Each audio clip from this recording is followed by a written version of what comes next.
Bismillahirrahmanirrahim. Assalamualaikum warahmatullahi wabarakatuh. Alhamdulillah wassalatu wassalamu ala Rasulillah Sayyidina Muhammad ibn Abdullah wa ala alihi wa sahbihi wa mawalah, amma ba'd. Alhamdulillah, pada kesempatan kali ini kita bisa berjumpa dalam rangka manasik haji 1442 Hijriah atau 2021 Masehi. Perkenalkan, nama saya Muksid Haitami, saya seorang tour leader umroh dan haji, dan insyaallah pada kesempatan kali ini saya akan sedikit sharing, berbagi pengalaman tentang manasik haji, kaifiat manasik haji, bagaimana tata cara kita melaksanakan ibadah haji secara praktis. Ya, baik, boleh disimak teman-teman sekalian. Saya jelaskan di sini melalui slide ya, kaifiat manasik haji.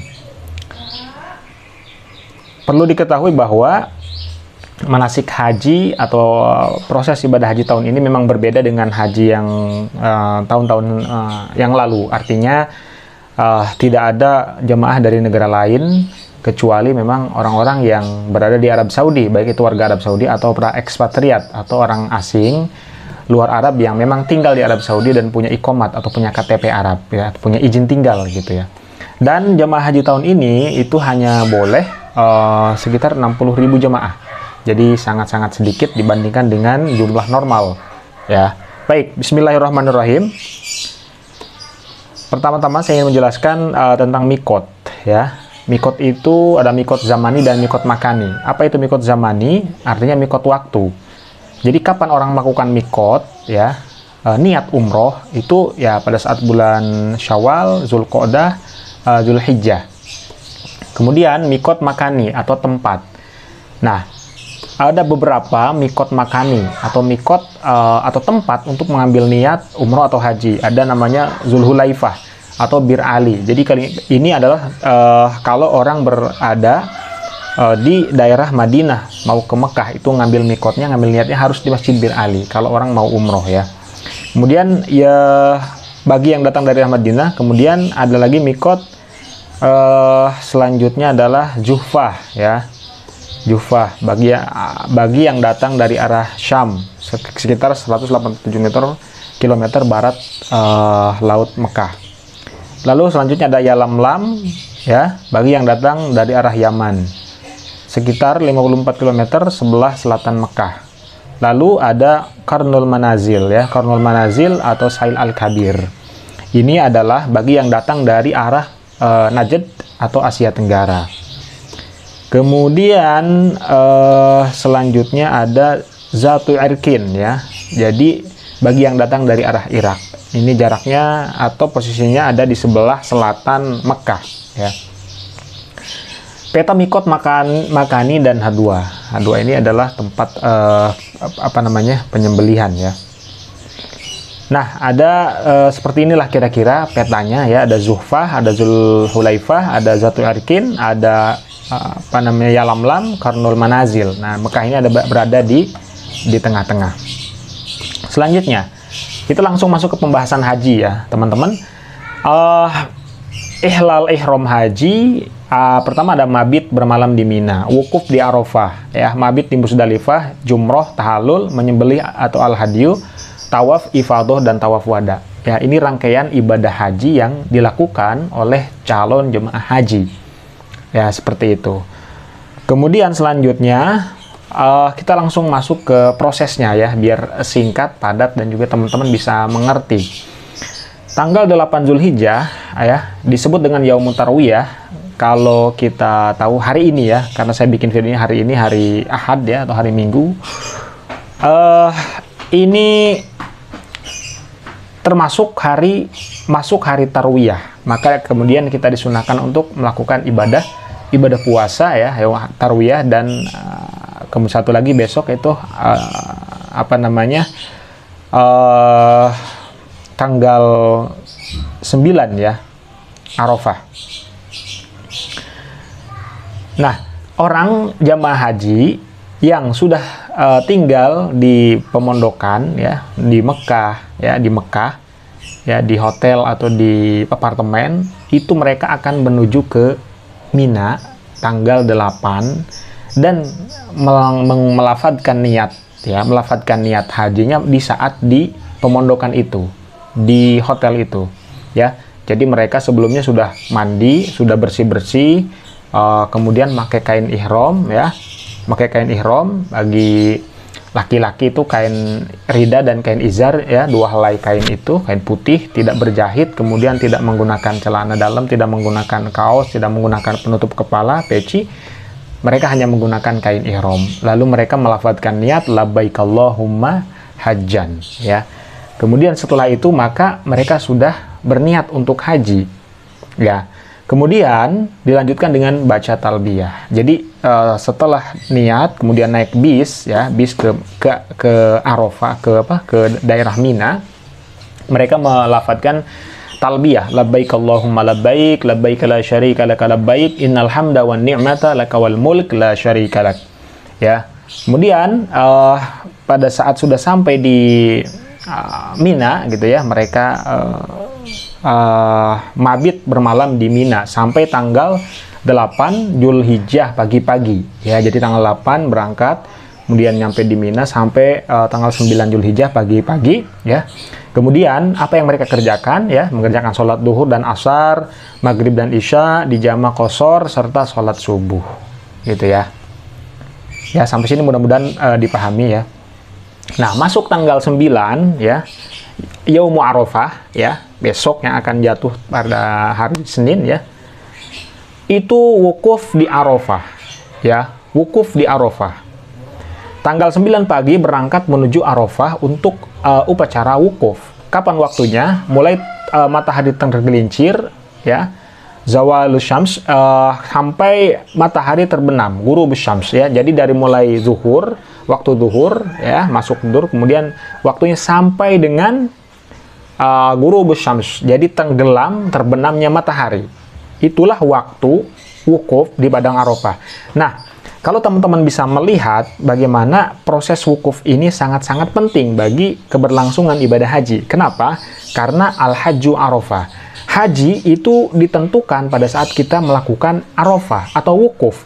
Sejengkal saja kita keluar dari areal wukuf, maka haji kita itu bisa batal ya. Karena poin penting daripada pelaksanaan ibadah haji adalah Arafah tadi ya, wukuf ya. Kemudian bagaimana tata cara wukuf itu ya? Jadi setelah tergelincir matahari, kemudian dimulai dengan khutbah Arafah ya, khutbah wukuf ya. Khutbah wukuf samalah seperti khutbah Jumat. Kemudian sholat duhur dan asar di jamak takdim, artinya sholat asar ditarik ke sholat duhur nih ya. Kemudian qashar ya, jadi dua rakaat, sholat duhur 2 rakaat, sholat asar 2 rakaat. Kemudian 1 kali azan, 2 kali iqomat ya. Kemudian berdoa sekehendak hati, mengangkat tangan ya, mengangkat tangan. Kemudian setelah itu, setelah selesai khutbah, kemudian sholat duhur, asar di jamak takdim qashar, kemudian berdoa ya, memperbanyak istighfar, kalimah thayyibah dan lain-lain. Setelah maghrib tanggal 9 ya, kita menuju ke Muzdalifah. Ya, kita menuju ke Muzdalifah. Nah, ini adalah gambaran kemah yang ada di Arafah ya. Nah, ini ada juga kondisi wukuf di Arafah. Kalau tahun ini kita sama-sama memaklumi, tadi sudah saya bilang bahwa jumlah jamaah haji tahun ini sekitar 60.000 jamaah. Jadi kondisinya tidak akan seramai ini. Ini hanya gambaran saja atau gambar yang diambil tahun-tahun yang lalu gitu ya. Karena kalau tahun-tahun yang lalu ya, sebelum ada pandemi itu kondisi normal bisa sampai 5-6 juta jemaah berkumpul pada saat wukuf di Arafah. Lanjut. Nah, ini khutbah ya, proses khutbah wukuf. Lalu tanggal 10 Zulhijjah ya. Tanggal 10 Zulhijjah. Jadi tadi setelah kita wukuf kan masuk maghrib, setelah maghrib pun sudah masuk tanggal 10 Zulhijjah ya.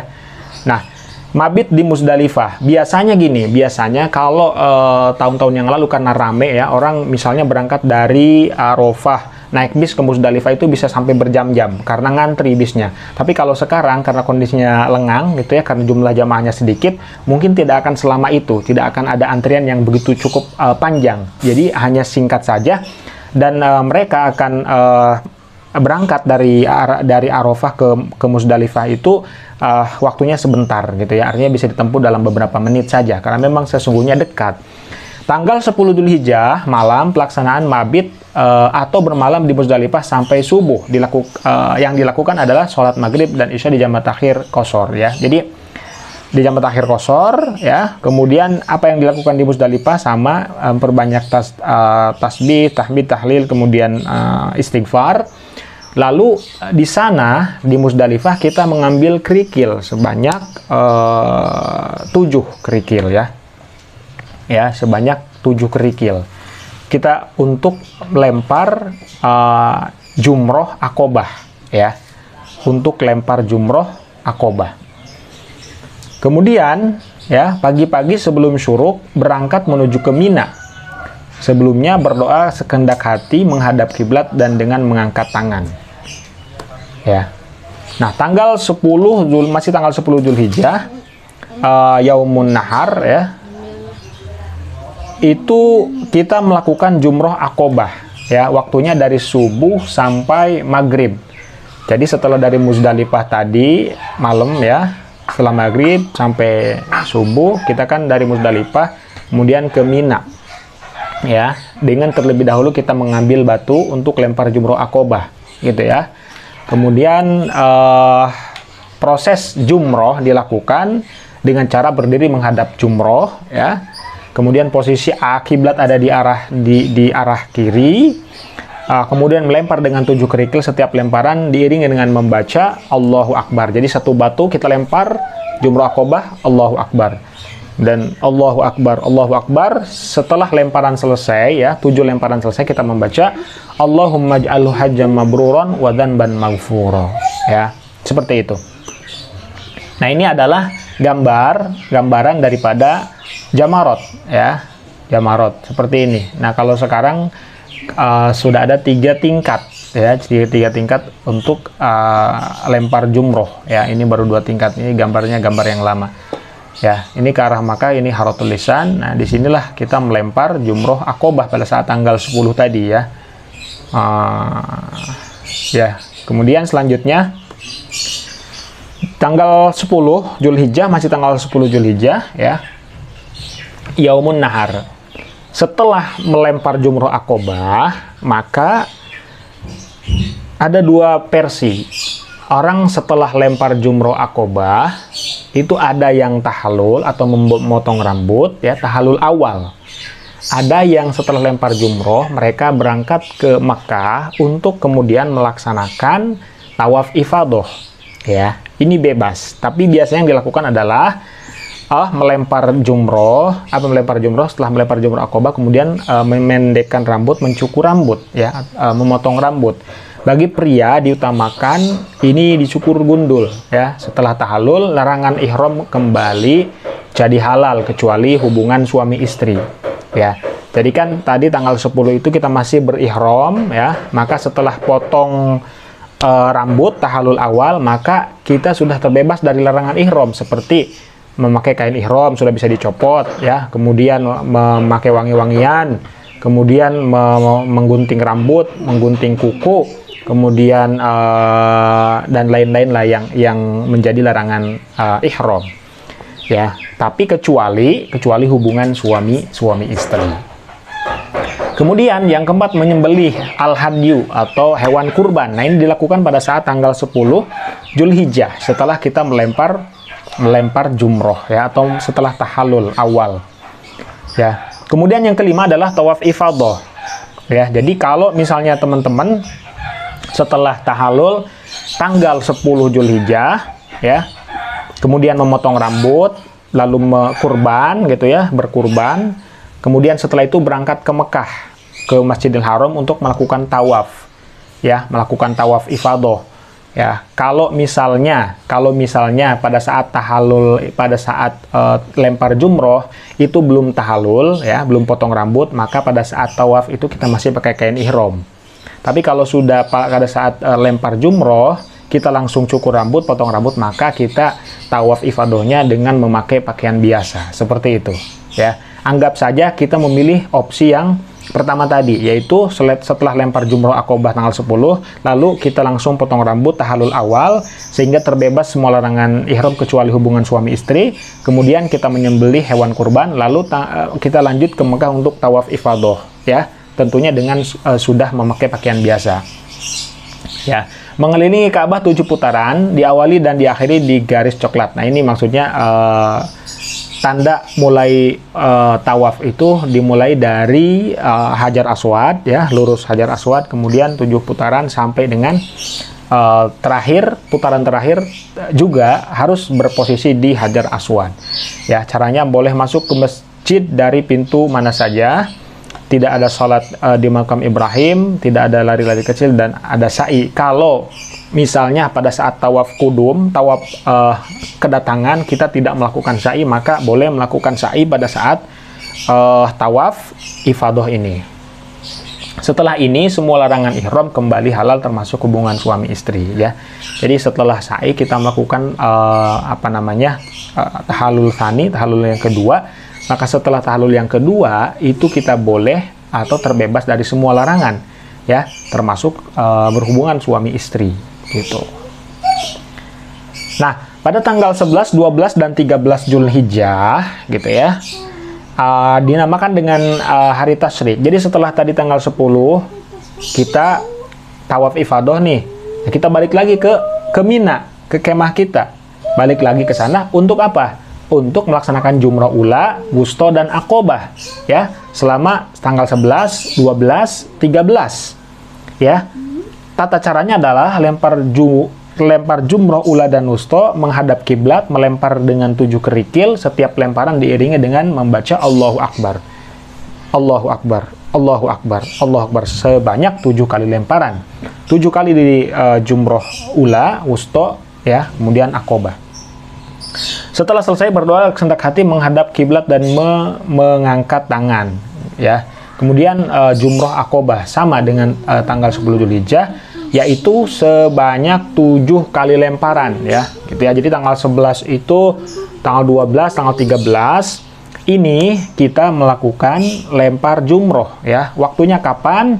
Dari mulai terbit matahari sampai dengan terbenam matahari. Tapi karena biasanya kalau pagi-pagi itu sangat ramai dengan orang-orang yang misalnya dari daerah yang Eropa, kemudian Afrika, Turki, biasanya jamaah Indonesia ngambil siang. Tapi karena sekarang tahun ini kita tidak boleh, tidak banyak jamaah haji yang melakukan ibadah haji, maka kemungkinan bisa dilakukan pada pagi hari, ya. Jadi sampai sini paham ya teman-teman tata cara melaksanakan ibadah haji. Nah, apa penjelasan nafar awal dan nafar tsani? Ya, artinya nafar itu adalah keluar kota Mekah, keluar setelah melaksanakan ibadah haji. Ya, kalau kita setelah melakukan rangkaian ibadah haji, keluar tanggal 12 kita langsung ke kota Mekah, balik ke pemondokan, ke hotel, maka disebut nafar awal. Jadi lempar jumrohnya kita cuma sampai tanggal 12. Tapi kalau kita sampai tanggal 13, ya, melakukan rangkaian ibadah haji sampai tanggal 13, ya, di Mina sampai tanggal 13, artinya kita tetap lempar jumroh saat tanggal 13, itu disebut nafar tsani, ya. Ini juga boleh kita memilih apakah mau nafar awal, apakah mau nafar tsani. Tapi biasanya jamaah dari Indonesia mengambil nafar tsani, ya, biar sempurna gitu. Nah, setelah selesai, ya, semua rangkaian ibadah haji, maka sebelum pulang ke Indonesia ada namanya tawaf wada, atau sebelum berangkat ke Madinah, ya, itu kita melakukan tawaf wada, ya, dilakukan pada saat akan meninggalkan kota Mekah. Caranya sama dengan tawaf ifadah, ya, tetapi tawaf wada ini tidak pakai sa'i, ya, tidak ada tahallul, jadi hanya tawaf 7 putaran. Bagi yang uzur atau kaum wanita yang sedang haid, tidak mengapa jika tidak melaksanakan tawaf wada, dan insya Allah ibadah hajinya sah, ya. Nah, ini ada bacaan-bacaan ibadah umroh, ibadah haji, ya. Ini doa umroh, niat umroh, labbaik Allahumma umratan. Kalau haji berarti labbaik Allahumma hajjan. Kemudian doa talbiyah, labbaik Allahumma labbaik, labbaik la syarika lak labbaik, innal hamda wan ni'mata lak wal mulk la syarika lak. Kemudian doa bacaan ketika pertama melihat Ka'bah, Allahumma zid hadal baita tasyrifan wa ta'ziman wa takriman wa mahabatan wa zid man syarrafahu wa karramahu mimman hajjahu aw i'tamarahu tasyrifan wa ta'ziman wa takriman wa birran. Kemudian Allahumma antas salam wa minkas salam fa hayyina rabbana bis salam. Ya, ini adalah doa-doa pelengkap saja. Jadi teman-teman, terima kasih telah menyimak video ini. Mudah-mudahan bermanfaat. Dan mudah-mudahan kita berdoa kita bisa melaksanakan ibadah haji dan umroh tahun depan ya, dan kita berdoa juga mudah-mudahan pandemi segera berakhir sehingga kita bisa melaksanakan ibadah haji dengan normal. Terima kasih telah menyimak penjelasan ini. Wassalamualaikum warahmatullahi wabarakatuh.